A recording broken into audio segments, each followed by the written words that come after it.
بالجنوب. نساؤك مالع، مرت أعوام كثيرة ما عدت ذاك الفتى الصالح، ومع الفتى الصالح جدا الدكتور أحمد رمضان.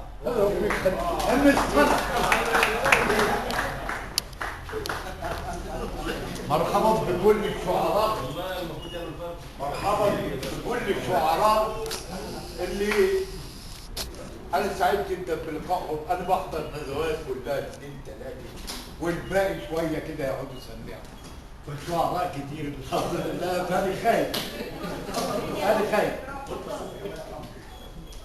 ما كنت لأرسم من حرف يستجدي عطف الأمراء، وأخط خطوطا بالية تتملق صرف الكبراء، أو أسمع تصفيقا حادا بأندية وأروقة الأدباء، ويقال بأني قد أطمع يوما في لقب أمير الشعراء، بل إني صادقت رفيقا ويكفيني سرورا بلقاء.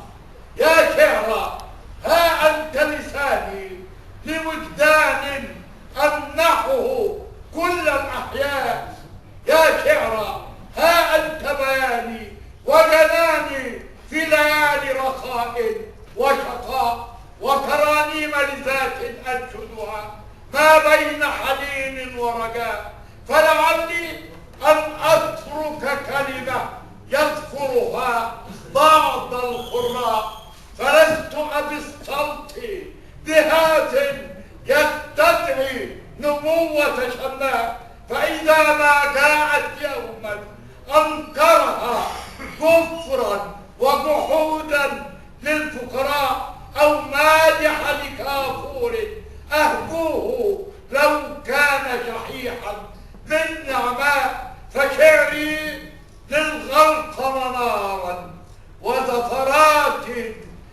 وزفرات متاع وعناء، وشاطات للفجر الآتي، وقوة في عين الضعفاء، وصلوات في معبد حبي قربانا مني لوفاء، وتسابيح لعاشق أرقبه وجد الملهوف بجوفي مساء.